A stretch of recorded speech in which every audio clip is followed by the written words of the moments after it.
அனைவருக்கும் வணக்கம். இன்றைய நாள் எல்லோருக்கும் இனிய நாளாக அமையட்டும். எனக்கு ஆதரவு தந்து கொண்டிருக்கும் அனைத்து நல்லுள்ளங்களுக்கும் எனது மனமார்ந்த நன்றிகள். இன்றைக்கு நான் சீனி சம்பல் செய்து காட்ட போகிறேன். இப்போ சீனி சம்பலுக்கான பொருட்களை பார்ப்போம். இது 1 கிலோ வெங்காயம் வெட்டி வச்சிருக்கிறேன். 1 கிலோ மாவில் இன்றைக்கு வனிஸ் செய்ய போகிறேன். சீனி சம்பல் வச்சுட்டு வனிஸ் தான் செய்ய போகிறேன்.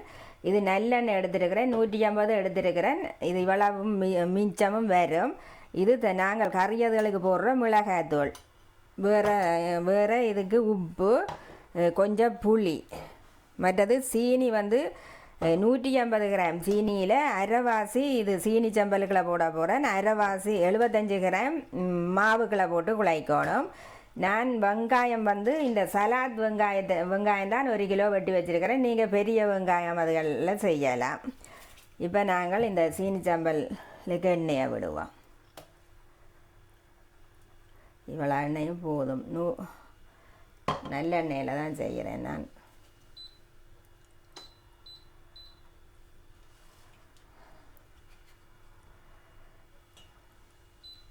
இன்னும் கொஞ்சம் சுட்டாப்புறா போடுவோம்.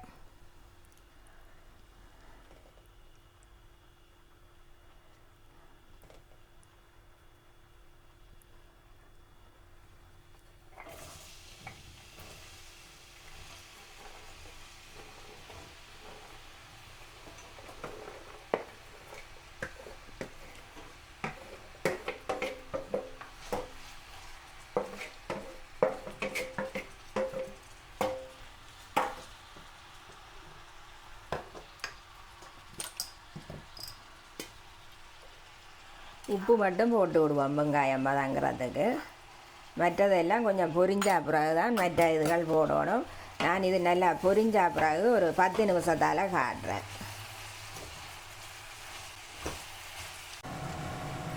இப்போ இந்த வெங்காயம் 15 நிமிஷமாக பொரிய விட்டுருக்கிறேன். ஆக பொரிஞ்சும் போகக்கூடாது, ஆக பச்சையாகவும் இருக்கக்கூடாது. இந்தளவு வதங்கினா போதும். இப்போ நாங்கள் மிளகாய்த்தூளை போடுவோம். அதிகம் உரைப்பு போட தேவையில்லை, இவ்வளவும் போட்டுட்டு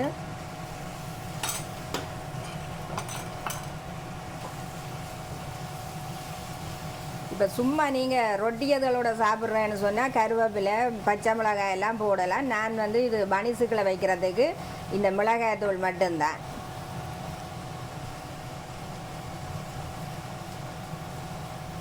இந்த மிளகாய்த்தூளுக்கு பிறகு இந்த கொஞ்சம் புளி விடணும். கண்டிப்பாக இந்த கொஞ்சம் புளி விடணும். இந்த புளி கரைச்சி வச்ச புளி விடுறேன்.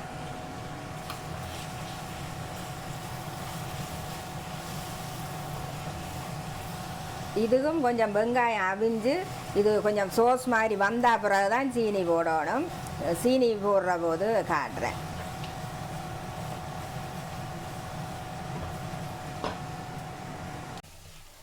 இப்போ இந்த புளி மிளகாய்த்தூள் எல்லாத்திலும் இது நல்லா அவிஞ்சிட்டுது. இந்த டைமில் நாங்கள் சீனியை போடுவோம்.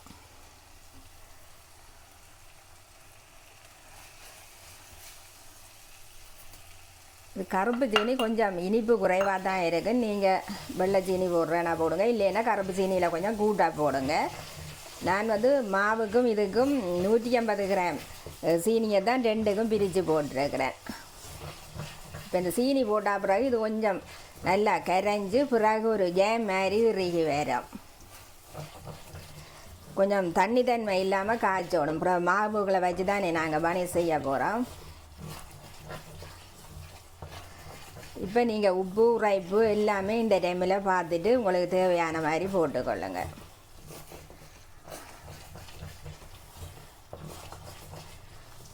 இப்போ இது கொஞ்சம் தண்ணியாக தான் இருக்குது. இந்த சீனியோடு இது கொஞ்சம் இறுகி கொஞ்சம் ஜேம் மாதிரி வரணும்.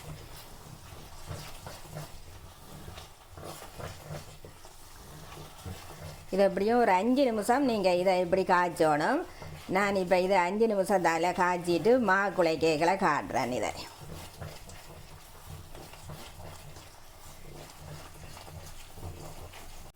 இப்போ நாங்கள் பனிஸு குழைப்போம். இந்த குழைக்கிறதுக்கு இந்த ஈஸ்ட்டுக்கு கொஞ்சம் சீனி போடுங்க. இப்படி ஈஸ்ட்டு 1 கிலோ மாவுக்கு இந்த 14 கிராம் ஈஸ்ட்டு.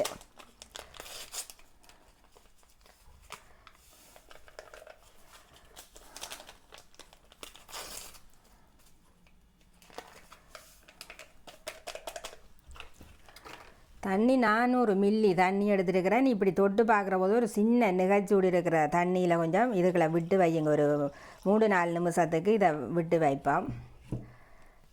இதை விட்டு இப்படியே மூடி வச்சுட்டு இது 1 கிலோ மாவு எடுத்துருக்கிறேன். இது இந்தியாவில் மைதா மான்னு சொல்கிறது, ஸ்ரீலங்காவில் அமெரிக்கன் மான்னு சொல்கிற அதே தரமான மா தான் இந்த மா. 1 கிலோ மா.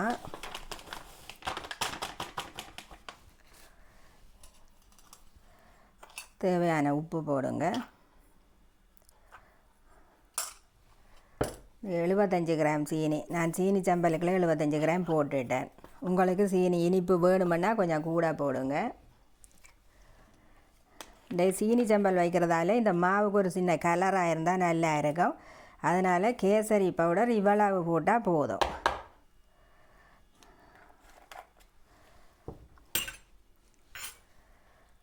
இதை முதல்ல இப்படி செய்து விடுங்க.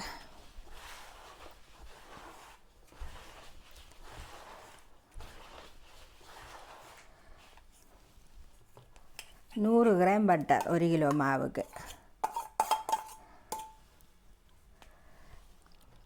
ஈஸ்ட்டு கொஞ்சம் பொங்கி கொண்டு வருகிறது. இதை கலக்கி போட்டு விடுவோம்.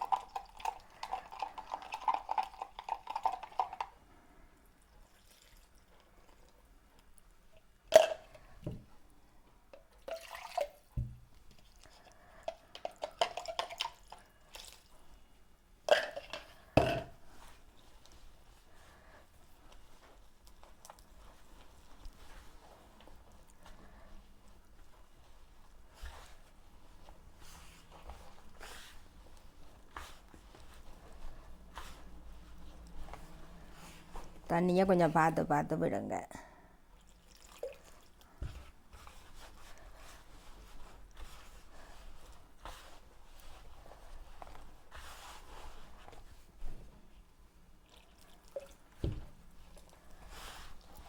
நல்லா பிணைஞ்சு 5 நிமிஷத்துக்கு குழைக்கணும். நாங்கள் தண்ணியை பார்த்துட்டு 2 கையாலும் குழைக்கணும்.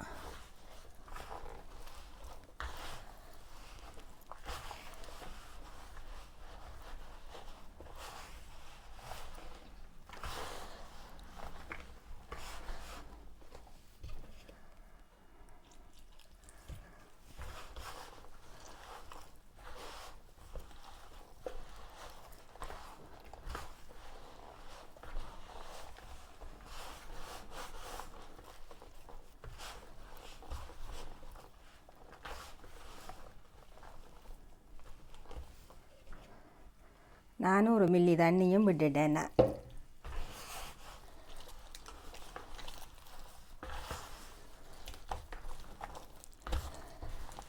இது ஒரு 2 நிமிஷம் நல்லா பிணைஞ்சு குழைச்சிட்டு காட்டுறேன். நீங்களும் ஒரு 5 நிமிஷத்துக்கு நல்லா பிணைஞ்சு குழையுங்க.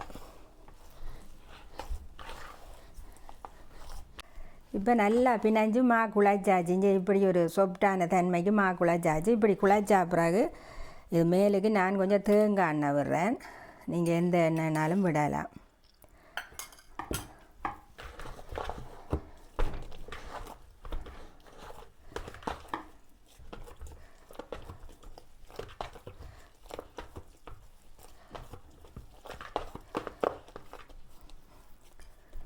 இப்படி ஜம்ப் பண்ணி கொண்டு வருகிறது. இப்படி பார்க்க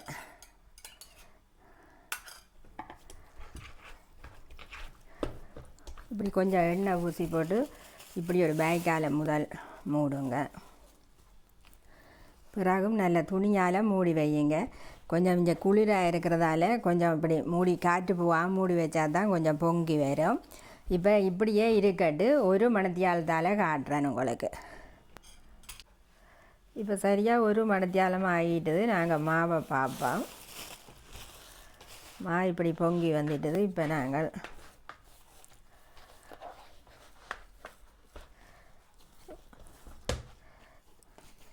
இப்படி எடுத்துக்க.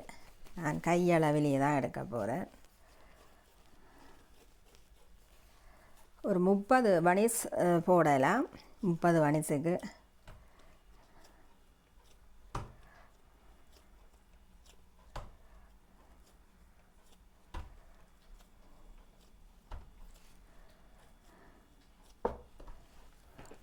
இந்த தட்டுகளுக்கெல்லாம் எண்ணெய் பூசி வச்சுருக்கிறேன். பேப்பர் போட்டு இது பனிஸ் செய்கிறதுலும் பார்க்க இப்படி தட்டுக்கு எண்ணெய் பூசி செய்தீங்கன்னா நல்லது. இப்போ நான் ஒரு 4 உருண்டை உருட்டி காட்டிட்டு பிறகு எல்லாம் பிடிச்சிட்டு காட்டுறேன். இப்படி நீங்கள் மாவை இப்படி பிச்சுட்டு இப்படி இந்த தட்டில் வச்சு இந்த கட்டையில் வச்சு இப்படி செய்து விட்டிங்கன்னா நல்ல உருண்டையாக வரும்.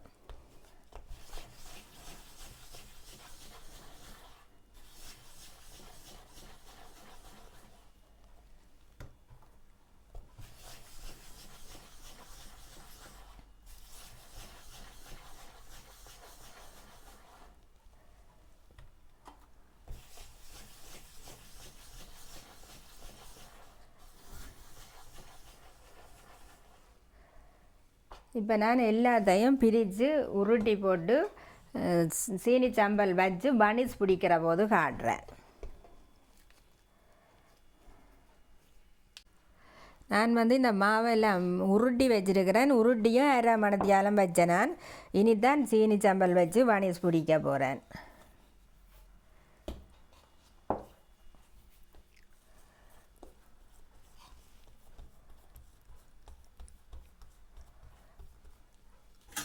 இப்படி செய்துட்டு இப்படி கொஞ்சம் சம்பல் எடுத்து இப்படி நடுவில் வையுங்க. இப்படி வச்சுட்டு இப்படி இதை எடுத்து இந்த இடத்துல இப்படி செய்து விடுங்க. இப்படி செய்துட்டு பிறகு இப்படி வச்சு இப்படி மெதுவாக இப்படி செய்து போட்டு இந்த தட்டில் வையுங்க.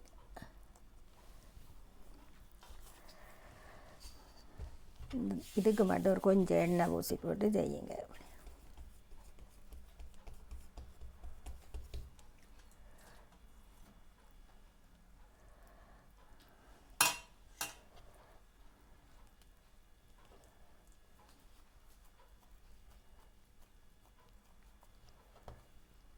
பிறகு இப்படி வச்சுட்டு இப்படி எடுத்து வச்சு விடுங்க.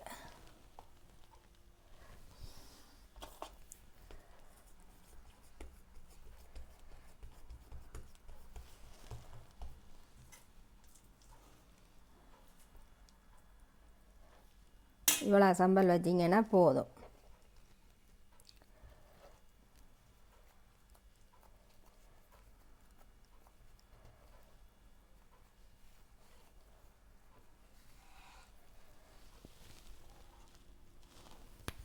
இப்போ நான் எல்லா தட்டுக்கும் பிடிச்சிட்டு காட்டுறேன் உங்களுக்கு.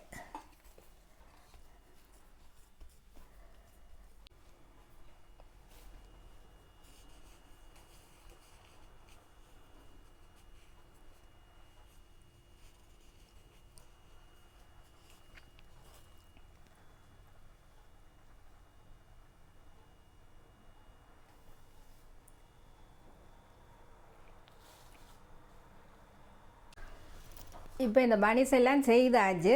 இப்போ இந்த காற்று பிடிக்காமலுக்கு இதுக்குள்ளே ஒரு 2 மணத்தியாலம் இந்த பூருக்களை வச்சு விட போகிறேன். 2 மணத்தியாலத்தால் இதை வெளியே எடுத்துட்டு தான் நாங்கள் பிறகு 1/2 மணத்தியாலம் கீட் போட்டு வைக்கணும். இப்போ இது பொங்குறதுக்கு வைக்கிறேன் நான்.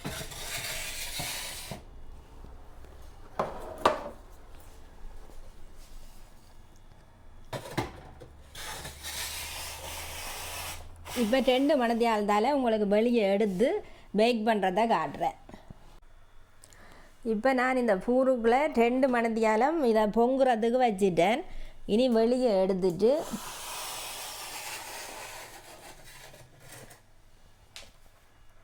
இவ்வளவு பொங்குனா போதும். நீங்களும் பார்த்து செய்யுங்க. இதை விட ஆகவும் இது பொங்கி அப்படி அந்த பொங்கி இறங்குன மாதிரி வரக்கூடாது. இந்த கணக்கிலேயே எடுத்துட்டு இதை டொம்மன்னு வச்சு விட்டால் இறங்கிடும். அதனால் மெதுவாக வையுங்க.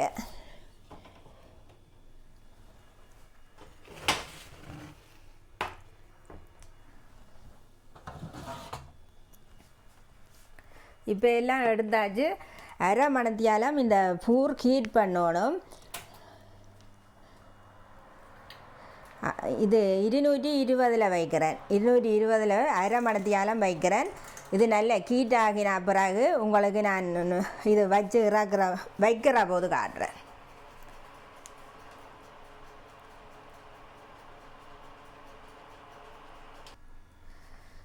இப்போ நாங்கள் இந்த பூருக்குள்ளே வைப்போம். இந்த பனிஸ் எல்லாம் நடுவில் தான் வைக்கணும். இதுக்கு டைம் இல்லை. நல்லா சிவந்து வரபோது இறாக்கைகளை காட்டுறேன். எல்லா பனிஸும் போட்டு எடுத்தாச்சு. இந்த கடைசி தட்டு மட்டும் எடுக்கிறேன்.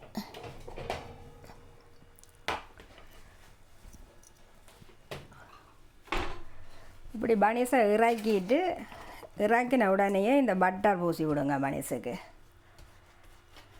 எல்லா பனிஸுக்கும் பூசி தான் இருக்கிறேன் நான். அந்த இதுவும்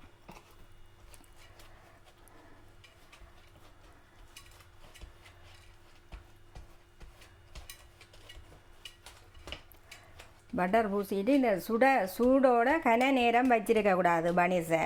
ஒரு நிமிஷம் 2 நிமிஷத்தாலே எடுத்து மாற்றி விடணும். அல்லது கீழுக்கு அதிகமாக வேர்த்த மாதிரி வந்துடும்.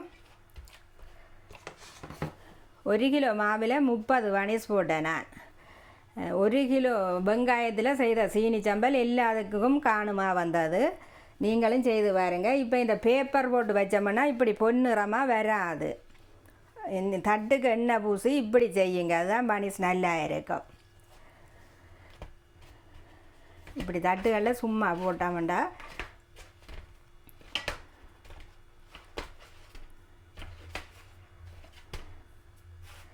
சுட சுட பிச்சு பார்ப்போம்.